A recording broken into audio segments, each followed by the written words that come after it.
Hello, and thank you all for joining us today. I am Dr. Shannon Kosovich, she, her, hers pronouns, and that's doctor as in scientist. I'm not a medical doctor. I have the privilege of being your moderator for this event. Today's panel will be recorded and all participant lines will remain muted. You are encouraged to submit questions through the Q&A feature at the bottom of your Zoom window. We'll do our best to group similar questions and ask our panelists if there's time before the bottom of the hour. For the next hour, we will address topics surrounding health, wellness, and equity for LGBTQ+ Californians. I am a program manager at Equality California, where we bring the voices of LGBTQ+ people and allies to institutions of power in California and across the United States, striving to create a world that is healthy, just, and fully equal for all LGBTQ+ people. We advance civil rights and social justice by inspiring, advocating, and mobilizing through an inclusive movement that works tirelessly on behalf of those we serve. Our work includes reducing tobacco-related health disparities among LGBTQ+ people within Los Angeles County and throughout California's Central Valley, and our expanding HIV advocacy program, which supports a coalition of state partners to address the many outdated laws that criminalize HIV throughout the nation. It is my distinct pleasure to introduce today's host, Dr. Felix Nunez, the Inland Empire Medical Director for Molina Healthcare. Dr. Nunez formerly served as the Chief Medical Officer and Interim Chief Executive Officer of the Family Healthcare Centers of Greater Los Angeles, a federally qualified center in Southeast LA. He's a board-certified family physician with extensive clinical and administrative experience in both the private and public sector. His prior work has included serving as the Vice President of Clinical Services for the Community Clinic Association of Los Angeles County, Medical Director of the South Central Family Health Center, Assistant Medical Director with the Los Angeles County Department of Health Services, and Assistant Clinical Instructor in the Harbor UCLA Family Medicine Residency Program. He earned his Doctor of Medicine from Harvard Medical School and Master of Public Health degree from UCLA School of Public Health. He has held clinical appointments with the David Geffen School of Medicine at UCLA and the Keck School of Medicine. Dr. Nunez identifies as an Anglo and second-generation Mexican-American who was raised in El Sereno, a Latina community in Northeast Los Angeles. Welcome, Dr. Nunez. Thank you, Dr. Kosovich, and welcome everyone to this great conference today, this great panel. On behalf of Molina Healthcare of California, I am honored to join with you today in what will no doubt be an inspiring, enlightening, and thought-provoking discussion. In all honesty, I am humbled by the work of the panelists and speakers who will be guiding our conversation on health, wellness, and equity in California's LGBTQ+ community. Their depth of knowledge and tireless advocacy has helped frame and transform policy in this state. Without question, we are living in remarkable times, filled with great anxiety, but also with great potential for change. I hope today's discussion helps us transform at least some of our anxiety into hope for a better future and inspires all of us to join in the efforts as advocates for equity and justice for the LGBTQ community. It is now my privilege to introduce Commissioner Ricardo Lara, who I first met several years ago when I was a chief medical officer at a community health center in Bell Gardens, California, and whose steadfast commitment to public service and social justice has truly been an inspiration. Commissioner Lara was raised in East Los Angeles by immigrant parents and made history in 2018 by becoming the first openly gay person elected to statewide office in California's history. Commissioner Lara previously served in the California legislature, representing Assembly District 50 from 2010 to 2012, and Senate District 33 from 2012 to 2018. Commissioner Lara earned a BA in Journalism and Espanol with a minor in Chicano Studies from San Diego State University. The Commissioner believes affordable health care should be within reach for all Californians. As state senator, he authored the Health for All Kids Act, which now covers 250,000 California children with full scope Medi-Cal, regardless of their immigration status. He supports efforts to continue to reduce the number of uninsured Californians, strengthen our clinics and public health systems, and lower costs for all. Thank you so much for joining us today, and I'll now turn it over to Commissioner Lara for his remarks.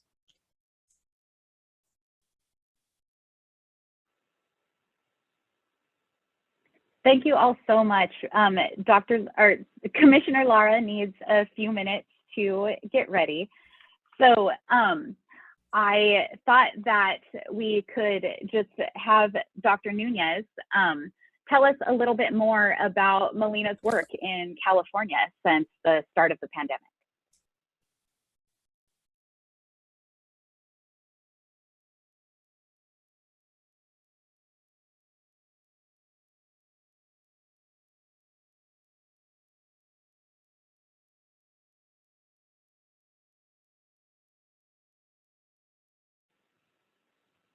Dr. Nunez, your audio is not coming through. I'm sorry. Is that definitely better? Would not be. Yes, that is. It wouldn't be a 2021 panel without some technical. My comments were really brilliant and insightful. I'm so sorry you all missed them. But Molina has been taking a very proactive approach from the beginning of the pandemic. So internally and externally, we've been acting to protect the health of our communities and also the health of our employees.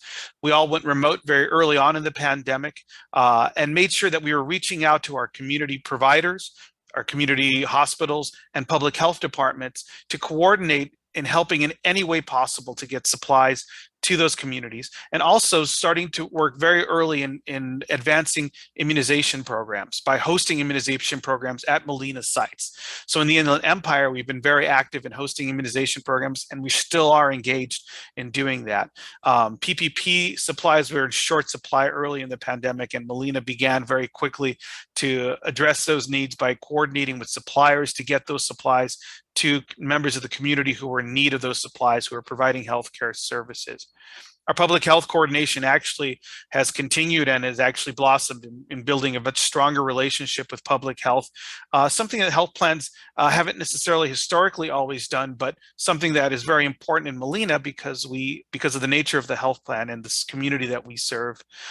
So we've been very engaged in doing that with public health and with our local hospitals as well. We've sat on commissions and committees dealing with pandemic coordination at the hospital setting, interjecting wherever we can with whatever aid that we can to help coordinate care for our hospitals in our communities.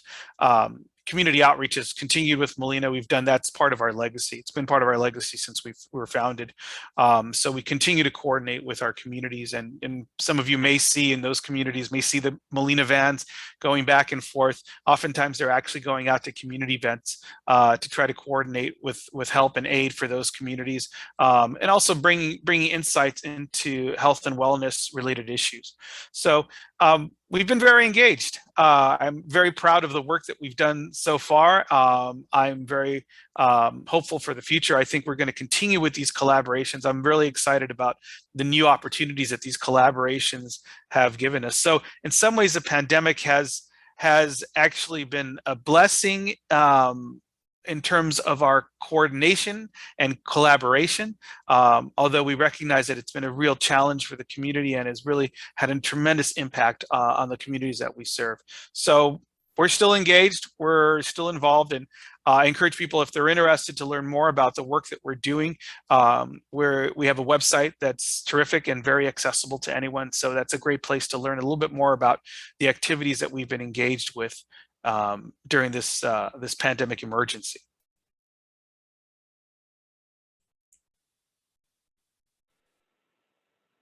Thank you so much for all of that, Dr. Nunez.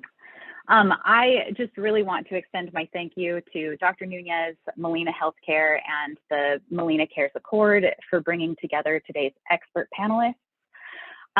As we are working through a couple of issues getting Commissioner Lara into the event, I'll go ahead and introduce our panelists to you.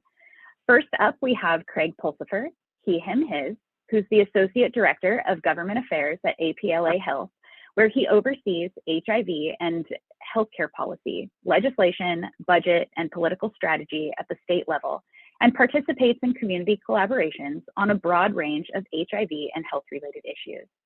Craig led California's coalition effort to reform outdated HIV criminalization laws, passed groundbreaking legislation to improve access to HIV treatment and PrEP, and currently leads a statewide campaign to end the HIV, viral hepatitis, STI, and overdose epidemics. Welcome, Craig. Next up, we have Tommy Clinton, she, her, hers, who is the Executive Director of the Transgender Health and Wellness Center. She is a transgender woman who founded the Wellness Center in 2015 with $10,000 and a mission to provide transgender healthcare and social services. Today, the center has a budget of just under $1 million. Tommy has recently been asked to sit on a White House committee on transgender healthcare to give recommendations to President Biden and his administration on transgender health disparities. Welcome, Tommy. We also welcome Amanda McAllister-Wallner, the Director of California LGBTQ Health and Human Services Network, an LGBT-specific program of health access that brings together more than 60 nonprofit providers, community centers, and researchers to advocate collectively for state-level policies and resources that will advance LGBTQ health. The network provides coordinated leadership about LGBTQ health policy in a proactive and responsive manner that promotes health and well-being as part of the movement for LGBTQ equality. She has been at the network since 2016 and has extensive expertise in research, advocacy, and coalition work on policy issues that affect the LGBTQ community. And finally, we welcome Gerald Garth, he, him, his, who serves as the Chief Operation Officer for the AHAMD Institute, which is arming minorities against addiction and disease. Gerald serves as the coalition chair of the LGBTQIA2S subcommittee of Los Angeles County Department of Mental Health. He is a commissioner on the LA Commission on HIV and serves as the co-chair of the Black African American Work Group. Gerald is also the co-chair of the UCLA Hub for Health Intervention, Policy and Practice, and serves as the vice president of community programs and initiatives for LA Pride. Thank you all so much for joining us here today on this virtual panel. The ongoing COVID-19 pandemic has claimed the lives of more than 75,000 Californians and has highlighted and magnified inequities faced by so many of our communities. The first set of questions will focus on a general overview of what COVID's impact has been on the LGBTQ+ community and how those impacts have shaped your organization's work in particular. Amanda, could you start us off by giving us a broad view of how this pandemic has impacted LGBTQ+ Californians? Yeah, thanks, Shannon. And absolutely, I can't answer this question without getting on my soapbox for a minute about just the need for more data around LGBTQ health. We have an understanding of how the pandemic has impacted LGBTQ people because of what we know about underlying conditions and things like that. But the California Department of Public Health's COVID dashboard, many of our counties are not reporting, direct data on how COVID-19 is impacting lesbian, gay, bisexual, and transgender Californians. We don't know the number of cases or the rates of COVID, the death rates, things like that. However, we do know that LGBTQ folks are more likely to have some of the underlying conditions that exacerbate COVID-19 and can lead to more serious cases. We know that there's an overrepresentation among essential workers among LGBTQ folks, meaning that our communities have been disproportionately impacted. Additionally, this pandemic has led to folks avoiding primary and preventative care, avoiding some of the gender-affirming care that exacerbates existing disparities such as mental health challenges, addiction, high cancer mortality. And so we're really just seeing this pandemic hitting our communities really hard over these last 18 months, going on 2 years, and we have our communities have really done a lot of work to try to step up and fill those gaps. Great, Amanda, thank you so much for that general overview. And I have to say, as a research scientist, I completely agree with you and see and recognize the need, the severe need for more LGBTQ plus data in all areas of both public health and scientific research. Before we get to the rest of the questions from our panel, it is my pleasure to welcome Commissioner Lara to our event. And Commissioner, I will go ahead and hand it over to you. Thank you. I can listen to Amanda all day. She's so knowledgeable and amazing. And Dr. Nunez, thank you. I listened to your entire introduction, and I was just waiting. And I don't know, we'll after but 2 years, we'll eventually get this, I guess. Thank you for that kind introduction. Thank you, Dr. Lara. I promoted you. Thank you, Commissioner. I mean, is that a promotion though? I don't know. Oh, wait, they might. That's right. I'm joking. No, thank you. It's good to see you since our days out in Bell Gardens. That's right. You were practically my neighbor. I was living out there. Thank you so much for that great work. You're very welcome. What can I say? Our LGBTQ community has come so far in winning, recognition of our health needs. It was only 30 years ago that the World Health Organization declassified homosexuality as a mental disorder. I mean, although I'm crazy, and we still live with the legacy of discrimination in our healthcare. And I see that more and more each day as insurance commissioner. The pandemic, as Amanda was saying, what we're still living through, really only highlights the many disparities that still need to be addressed. I know for so many in our community, this pandemic is a harsh reminder of the pandemic that we also continue to live through for so many years, the HIV epidemic.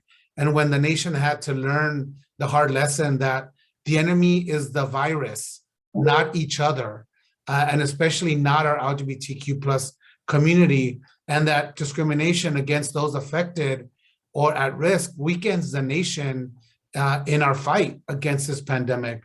The brave people who demanded equal treatment and an end to health discrimination during the HIV/AIDS crisis really set a standard that we still strive for. Our panelists today know better than anyone that our LGBTQ plus Californians are more likely to lack medical care, as Amanda was saying, to live in poverty and to work in industries affected by the pandemic.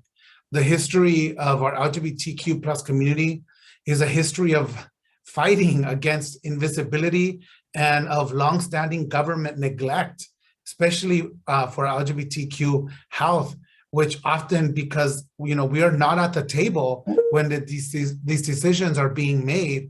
And I'm working to change that. And I've taken many actions to provide accessible and cultural competent care for our LGBTQ plus community during and before the pandemic.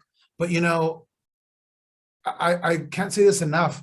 Representation matters, and being the first the first Latino insurance commissioner, the first LGBT person in this important seat that many people might not have thought was important back in the day, but it took a pandemic, wildfires, floods, earthquakes to really heighten the role of the insurance commissioner. And I'm proud that, not only to be a member of our community, but continuing to use this opportunity to fight to close the inequity that currently exists. During the Trump administration, I led the fight over with 17 other state insurance leaders to save the anti-discrimination protections in the Affordable Care Act. This stopped really wanted to stop medical providers from denying care to a person because of their sexual orientation or gender identity.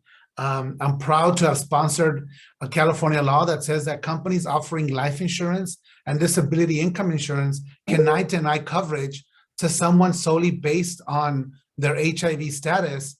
That discrimination, was written in our laws, And it's still the law in many states. Even, I was surprised to hear that this was happening in California. And this year I sponsored SB 280, which will become effective in January 1st, 2022, extending anti-discrimination protections, including to those against discrimination on the basis of sexual orientation, gender identity, into large group health insurance markets.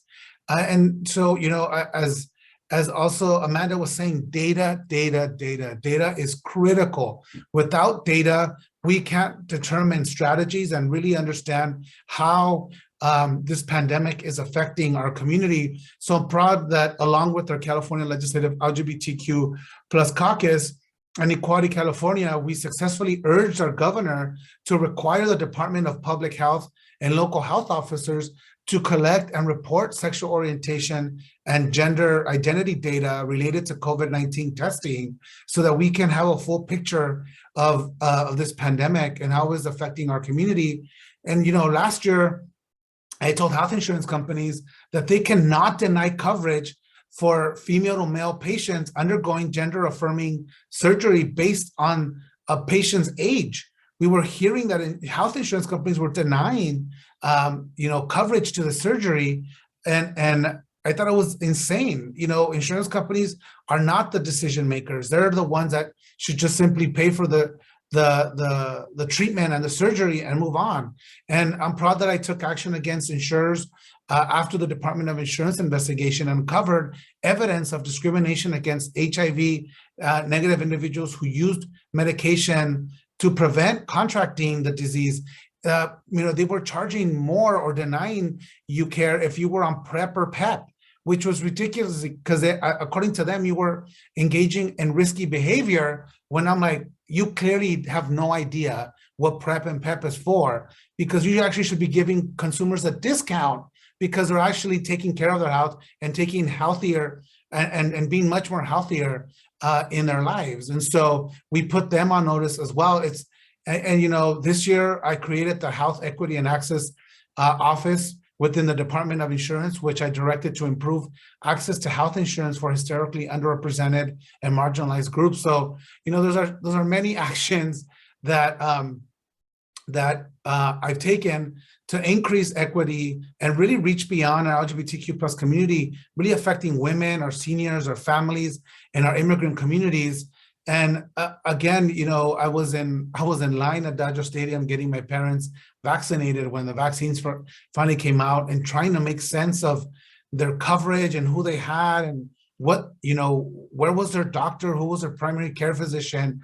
And I realized that, for those of us that are our parents' caretakers that may or may not have children, I said it would be easier if we just allowed our parents to come into our coverage so that we had one doctor, one insurance that would bring down the cost, but also help us understand, as our parents get older, what their needs are, and not have to just solely depend on them to remember everything. And so this legislation will allow adult children to add their dependent parents to their healthcare coverage, which will in turn increase accessibility and help reduce out-of-pocket costs, like I said, and for our California families, and which include many in our LGBTQ plus community who are raising children and caring for their parents.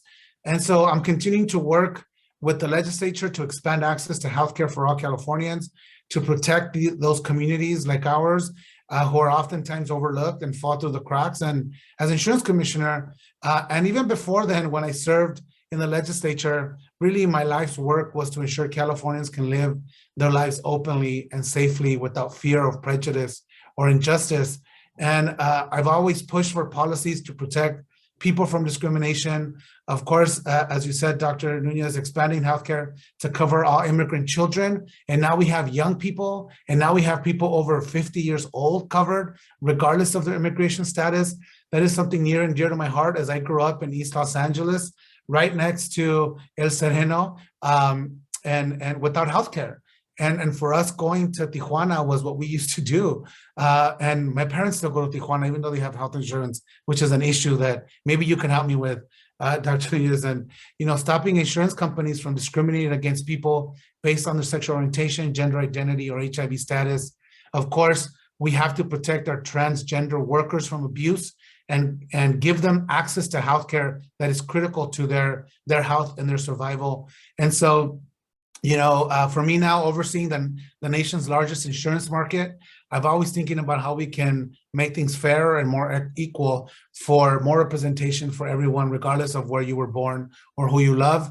And so I'm looking forward to seeing greater diversity in the insurance sector, one that includes and draws on the strengths of our individuals in our LGBTQ plus community. And so again, just want to thank you for having me, and I'm excited to hear from the incredible panelists we have today. And it's been really an honor to serve in this position during some of the most trying times in our history as a society, as humans, and take my responsibility seriously. And again, it's an honor for me to represent our LGBTQ community in this kind of facet of my responsibility for the great state of California. So thank you so much.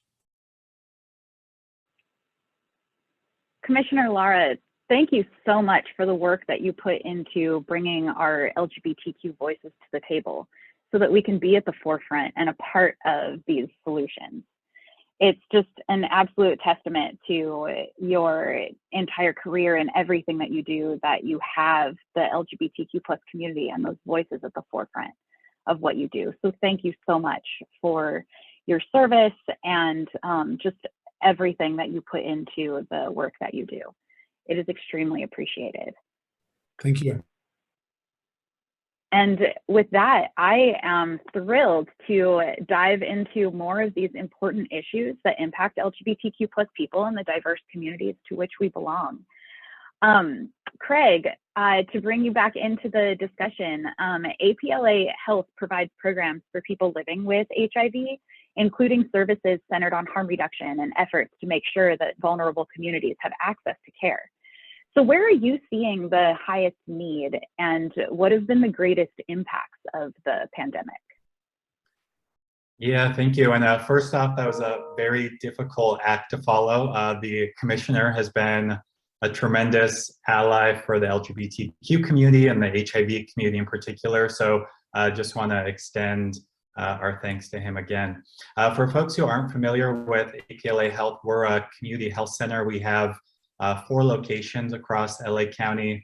2/3 of our patients are LGBT, over 70% are people of color, and we're one of the largest HIV service providers in LA County. So I wanted to start off just highlighting the inequities that we see, particularly in the HIV epidemic. I think most folks are probably familiar that gay men are the population most impacted by HIV in the US. They account for over 2/3 of new cases, but I think something that folks may not be as familiar with is some of the inequities that we see, particularly in the LGBT community. So just last week, we celebrated World AIDS Day, and the CDC released new data looking at trends in HIV diagnoses over time. And from 2010 to 2019, we saw new diagnoses decrease 32% among white gay men, but among Black gay men, they've remained stable, and among Latinx gay men, they've actually increased 16%. So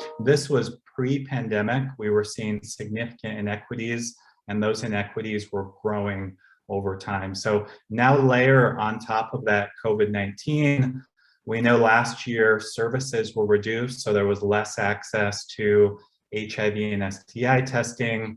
Public health staff almost universally were redeployed to address the pandemic. And then again, layer on top of that, the health and economic consequences of the pandemic. I imagine many folks saw the announcement from the US Surgeon General this morning and the mental health crisis among youth, and showing that symptoms of depression and anxiety doubled during the pandemic. We're also in the midst of a major overdose crisis, with meth and fentanyl use increasing significantly, particularly in the LGBT community. And this is consistent with what we're seeing among our patients at APLA. So as we're thinking about what the biggest needs are at this time, it's really about ensuring access to care. And I think especially around mental health and substance use services. And I think later in the panel, we'll have a chance to talk about some of the innovative ways that we're doing that. Thank you, Craig. It's always startling to hear the impact of that intersectional identities have on health and health disparities. Tommy, you work directly with people of transgender experience, including non-binary folks at the Transgender Wellness Center, where you host a variety of services all covered under one roof. What have been the main issues facing transgender and non-binary people during this pandemic? And how are social and economic disparities magnifying health disparities for the communities you serve? Thank you for having me. Commissioner Lara the trans community really enjoys him and appreciates his work. We're in Inland Empire and Southern California, or mostly in Southern California, and we are blessed in a way that we're actually able to get a lot more trans people employment. In fact, Friday I had 5 new ones get employment that we've been working with. So that's always a good thing. But the biggest problem that we have is mental health, I would say. 81%, well, a survey that we did, we had 81% document that they had contemplated suicide and 54% had attempted. The national average is about 6%. So there's still a lot of cultural pressures and inequities that they are still facing as part of the transitional process where they are accepted. In addition to that, Riverside County has a high rate of suicide. Some of it is higher than the national average. So I believe that it's really about the inequities that we need to connect with more people and get around the social isolation. I do believe that this is probably exacerbated because of COVID. Healthcare is still a challenge for trans people. They are somewhat invisible. Often in data, they are overlooked or left out. And that has a big impact on their ability to access health equities. So in our situations in the rural parts of Southern California, as we call it, healthcare is still a problem. But at the same time, there is a big movement to make sure that insurances are able to provide those services and with reimbursement to the providers that are providing those. And we know that the health insurances are doing their best, but things are moving quite quickly now with the trans community. We can thank the gay men for that because they pretty much paved the road for the trans community to move so quickly. But at the same time, a lot of times when they have a coding, when it goes into the services, they're not properly processed with the insurances. And so the providers have difficulty with authorizations and reimbursements, which then disrupt the trans person's inequities. So there's a lot more work to be done in the healthcare, especially in the trans community, because they're very different on their needs compared to cisgender individuals. But at the same time, we're very thankful because, California is very, very inclusive with the trans community. And I believe there's so many rules and laws being passed so quickly that the insurances are trying to catch up is the biggest issue. But conversations are extremely important. And more trans individuals being in leadership positions where they can share their journey and their voice are extremely important to make sure that there is true equality for everyone and that we all serve them on their journeys. Thank you, Tommy. It's so important to recognize the lack of services a lot of times in our more rural communities, even the rural communities of Southern California. Like the Inland Empire. Gerald, one of the approaches of the AHAMD Institute is to develop inclusive, community-based and peer-driven networks for LGBTQ plus people of color. Can you speak to what this approach has looked like in the communities you serve over the course of the last year and a half? Sure. Thank you again, Dr. Kosovich and Dr. Nunez, and also echo our excitement to have Commissioner Lara today. So yes, the AHAMD Institute, again, is Arming Minorities Against Addiction and Disease. We're based in South LA. We provide programs, services, events, and activities for the LGBTQ plus communities of South LA. So that includes a breadth of services, including HIV testing, housing and homeless services, substance and recovery services, behavior and mental health services, and a host of other services as well. And so it's very important that we look at intersectional needs for our communities. It's been raised a few times, but we recognize that when we're looking at any type of care provision, we have to look at people as whole people. And oftentimes there's missed opportunity in sort of looking to only provide service to one component of an individual's health and wellness. And so at AHAMD, we take a care team approach to all of our services, which is very important. Also, too, we'd be remiss not to look at sort of what those disparities and inequities look like intersectionally.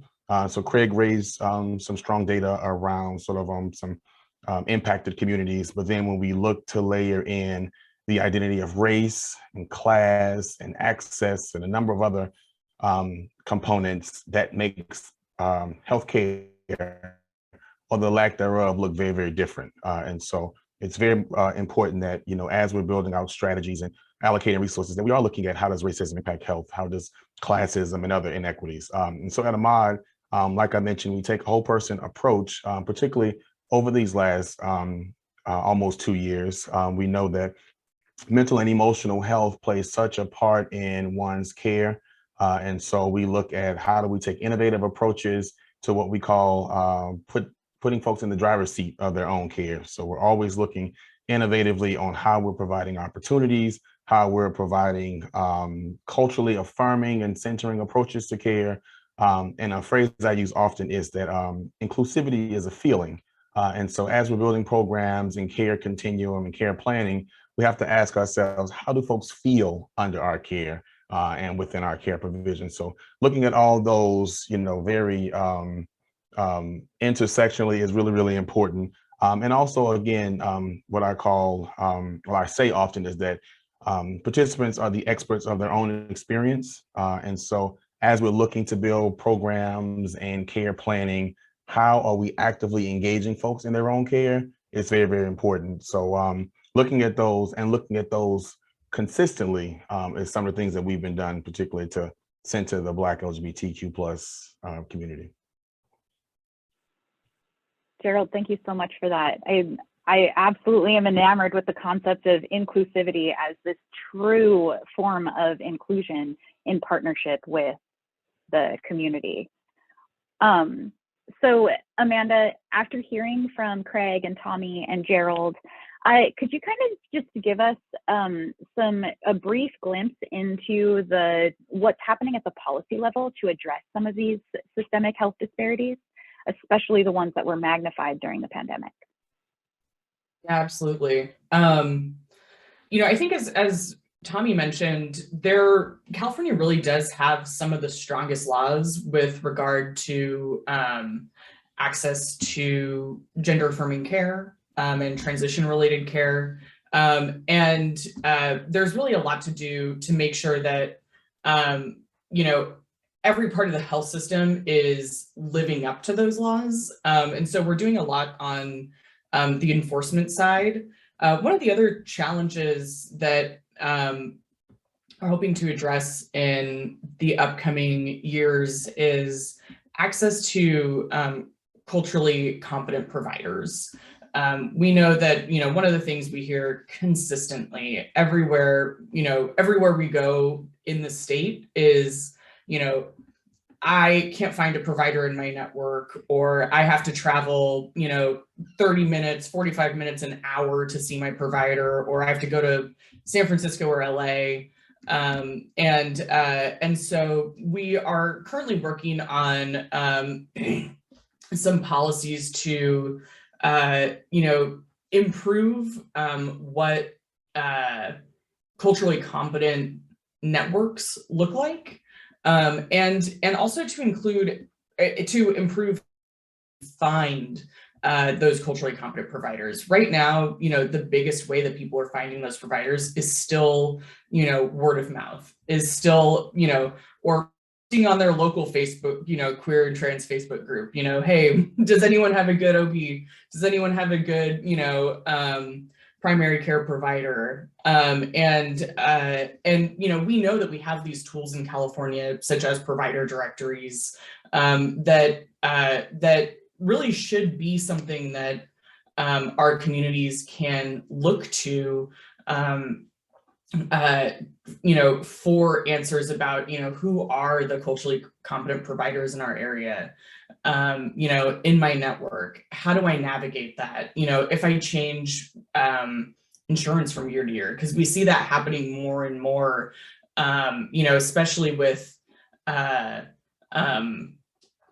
covered California renegotiating those contracts every year. We see people being a lot more transient in terms of who their insurer is, and so we want to make sure that if they are making those changes, that it's easier for them to figure out, is my provider in that network, or who can I find that can that will be responsive to the health needs that I have. So I think there's a lot of work to do to just really make to both make sure that every part of the health system is living up to the promise that we've made in California, for accessible, culturally competent, quality care for LGBTQ Californians. And then, continuing to just make sure that that care is more accessible, easier to find, easier to navigate for our communities as well. Yeah, Amanda, thank you so much. Top of mind for so many during this pandemic has been access to care and health coverage in California, particularly culturally competent and affirming care. Dr. Nunez, what considerations need to be addressed to ensure that health coverage is not only accessible and high quality, but also relevant and affirming for LGBTQ plus people, especially in light of the disparities highlighted by our panelists today? Absolutely. Yeah. Thank you, Dr. Kosovich. So, well, as many of you know, the connection with the health plan, that relationship really starts with the healthcare provider. And at Molina, what we've recognized that's foremost is that we need to have providers in our network that are relevant and affirming to the LGBTQ plus community. Just like we do for all communities, we need to recognize the unique needs in caring for this community, but we also need to have providers that genuinely want to serve and be part of the care team for that community. So finding those providers is key. It's not always easy on the health plan level, so we do things like surveying our providers to get an understanding of their commitment and their desire to want to serve this community, but also their specialization. LGBTQ plus healthcare issues are not the same. And they're not the same from individual to individual, and certainly not the same as a community as a whole. So providers that have a desire and have a relationship with the community, or want to have a relationship with the community, but also that providers that have a specialization in terms of understanding the unique issues related to that community is important. From Molina's standpoint, as a primarily a Medicaid specializing health plan, we are really blessed in some ways. We have guidance that's very clear from the state that helps direct that care. So I think it may be a little bit more challenging for other health plans that don't deal in the realm that we deal with as a Medicaid health plan. But I think we're very lucky in that we have some very clear guidance from the state. We do our best, and we recognize that we still have a lot of work to do, but we do our best, especially in these communities in the Inland Empire.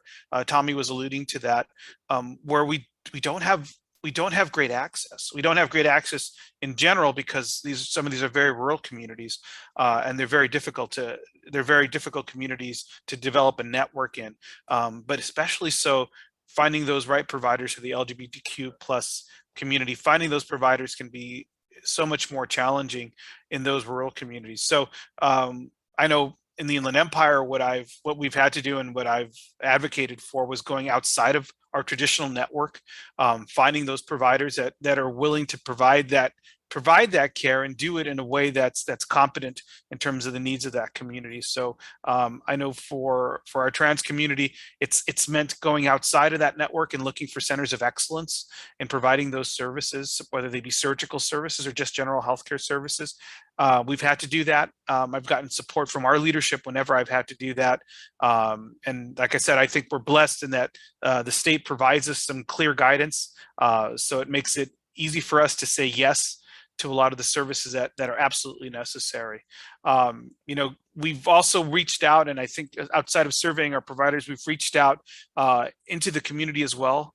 Collaboration is very important to us. Care coordination is part of what we do. And to be able to do that well, we have to collaborate not only internally within the plan and within our network, but outside and collaborate with community organizations. So we've worked with organizations like the Center in San Diego, the Latino Equality Alliance, and the WAL, Las Memorias Project as well. So we seek input and dialogue from outside to understand where those gaps are, where we could do better, and strive to improve the services that we provide. So there's still, I think the take home is that there's still a long way to go, but at the core of it is really identifying with those providers, physicians, nurse practitioners, PAs that truly want to be part of the solution in terms of providing healthcare services that are relevant and affirming to the community. Thank you, Dr. Nunez. The LGBTQ plus community is not a monolith. And many within our community have distinct healthcare needs as a result of their sexual orientation and or gender identity, on top of general health disparities that stem from a lot of structural inequality and discrimination. So as a question to open to all of our panelists here today, what should government and healthcare providers, policy organizations do to address the many factors that impact LGBTQ plus people's mental and physical health outcomes to ensure access to high quality care? And in addition to that, how can collaboration across sectors work to address the structural inequities that have been exacerbated during the COVID-19 pandemic? And Craig, if you would like to kick us off with an answer, that would be wonderful. Yeah, happy to start off. I think I'll highlight a couple pieces, and Dr. Nunez touched on one of these, which is, you know, really listening to the community about what they need as we, you know, are designing programs and implementing programs. The community needs to be at the table, having a say in decisions that will impact their health. And, you know, certainly laudable the work that Molina is doing, and really proud of the work that we've done here in California, I think, to build coalition across HIV and LGBTQ organizations to really address and be responsive to those needs. The other piece I would just highlight is the need to have leadership from the very top. We heard from the Commissioner Laura earlier, who has been an incredible champion for the LGBTQ community and people with HIV, and we need that kind of leadership at every level of government. So our state's Medi-Cal program provides care to over 1/3 of the state's population, but I'm hard pressed to think of a Medi-Cal initiative that's specifically and intentionally focused on improving the health of the LGBTQ community. So if we want to be serious about health equity, we need to have that kind of leadership across the entire government. Thank you so much, Craig. Tommy, would you like to take the next stab at the question? Okay. I would say probably structural inequities is the biggest issue that the trans community is facing now. We are seeing a growth in employment of trans individuals to show more cultural inclusion within the workforce. So that's a beautiful thing, that they're able to actually have jobs and work and have pride like everybody else in what they do. The structural inequities is the biggest issue, I think. And what that is the state regulation and the federal regulation of the insurances have to be aligned with one another. So there's two types of insurances, and most people don't know this, is that there's one that's governed by the state, And then there's ones that are governed by the federal that have pay-in systems. So if a trans person has an issue with that insurance, they have to appeal to the federal level, which has less protections compared to the state level. So if you're working at a place that has pay-in systems, like a large chain or hospitals, large chain of hospitals, then they actually have barriers that they don't have inclusive healthcare policies to protect the trans person's access to healthcare when employed. They limit, it limits the trans person's abilities to seek relief. And so those structural inequities still need to be addressed to make sure that the businesses, if their insurances are federally or state regulated, are going to be aligned with one another to make sure that that equity in the trans community can happen, and also that they can live authentically, which means that they're not denied healthcare because of what they are. They just live like everybody else and get the healthcare that they want and they need, and just be a productive member of society.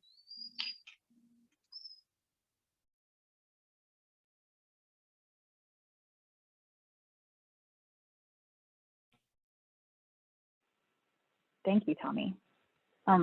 Gerald, would you like to jump in next? Sure, thank you. So much great insight given already. I'd just like to add a few thoughts. I think there's definitely an opportunity for us to, what I call, humanize the data. I think so often we see these data as just charts and graphs and such, but we're being reminded that these represent real people and real lives. And so I think that will really inform how we navigate these spaces when we can start to see these data as real people. Also, to lift a point that was lifted earlier too around representation. I often have to differentiate in spaces the difference between visibility and representation. I think so often we look at sort of the sheer placement or the presence of underrepresented groups, where there should definitely be equity in access and voice and privilege and sort of all the leadership components that inform what decisions and next steps look like. I also think that looking at sort of resourcing in the sense of, I think often resources are sort of just sort of beholden to dollars. Resources also speaks to leadership development, access to education, access to opportunities. A lot of times what sort of hedges folks out of the representation pieces, there's not the access to the education or even the opportunities to advocate for themselves and their communities most effectively. So really looking at that, even to speak to the question around innovation, there's opportunities in looking at how are we building capacity in leaders to represent themselves and the communities in which they represent in a way that is sustainable. And then lastly, again, recognizing that so many of our responses live intersectionally also. And so when we look at responding to the needs of impacted communities, again, they are the experts of their own experience. And so we should be looking at how do we make sure that folks are included in those spaces to build capacity, build self-efficacy, and be able to sort of advocate on their own behalf in a way that is sustainable. And then to continue to check in. I think so often that, we sort of build a strategy or build a plan or sort of build a process and don't sort of look at the benchmarks or the opportunities to pivot, to grow, to expand. And so looking at all those together, I think is a great place to begin to really respond. Great, thank you, Gerald. Amanda, would you like to add anything else? Sure. Thank you. And yeah, I want to really uplift what Gerald shared about, really empowering and including communities in addressing these disparities. I think that that is the most important thing. If I had to say, pick one thing, I think that that is the most important thing. And we can, I think expanding what prevention looks like, right? Prevention isn't just, going in for your annual checkup or, getting a PAP or a mammogram. Prevention can be working with families to address anti-gay or anti-trans feelings, you know, and helping support that family unit and the children. Prevention can be mentorship programs that you know, help LGBTQ young people, you know, build resiliency and build some of these connections that can, you know, really be an upstream form of you know, avoiding some of those health disparities. It can be, you know, these support groups.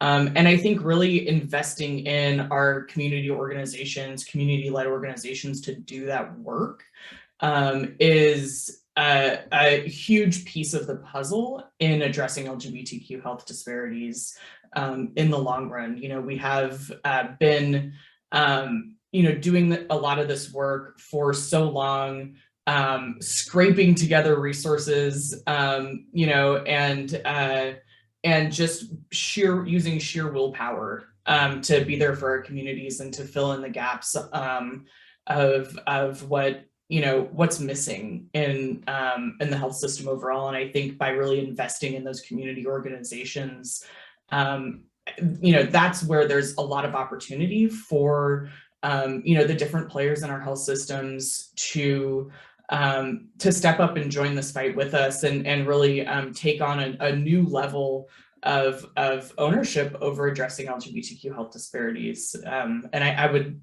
I would love to see that, you know, even more of that moving forward. I know there's been some, and I would love to see that those partnerships continue to grow, those investments continue to grow.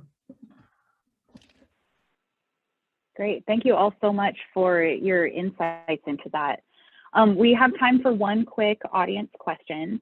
And I know a few of you do work at organizations that provide direct service to community members. And one of the biggest things that we've seen in the audience questions is an issue facing the LGBT community are gaps that LGBTQ plus seniors encounter around aging and cognitive decline. What can be done to address these gaps that older LGBTQ plus adults are experiencing? Would any one of you like to field that question for us? Yeah, I'm happy to jump in here and just highlight some of the work we've been doing at APLA Health. And, you know, within the LGBT community, people with HIV are also aging rapidly. Over 50% of people with HIV in the state are now over 50 years old. And, you know, while they have many of the same needs as the general aging population, there's also a unique set of needs that requires a unique response. And I think a lot of these needs are similar across the LGBT population, including issues around isolation and loneliness. And so really making sure that we're intentional about our response. One piece that APLA Health has been working on is expanding funding for programs that are specifically designed to address the unique needs of older people with HIV. And so I did see one question kind of specifically about APLA Health's programs and, you know, bringing on more geriatricians with that expertise. And it's certainly our hope with this new state funding that's coming down that we'll be able to expand programs in that way. And I know similar advocacy with the statewide master plan for aging. There's similar advocacy happening to make sure that there's an intentional focus within that plan on the LGBT community more broadly. Great, thank you. And I do know we are running out of time, so thank you so much to all of our panelists and everything that you have highlighted here today, and I will hand it back over to our host, Dr. Nunez. Thank you, Dr. Kosovich, and thank you so much to all our panelists. This was a terrific discussion. You are thought leaders and your advocacy leaders as well, obviously. Your leadership is so important, and it really comes down to leadership at the state level. So your advocacy and pushing that agenda and making sure leadership is held accountable is so critical. And I thank you all for doing that and for being with us today. So it's very exciting and very insightful for me to be here with you all and to learn so much. Thank you to all our attendees. I am so grateful that you've spent part of your day with us today. I'm encouraging you all to go and visit our MolinaCares website. That's molina-cares.org. cares.com. And take a look and look at the resources that we have available. And I hope this is just the beginning of a discussion and dialogue. This is so important. And once again, thank you, and look forward to continuing this dialogue offline.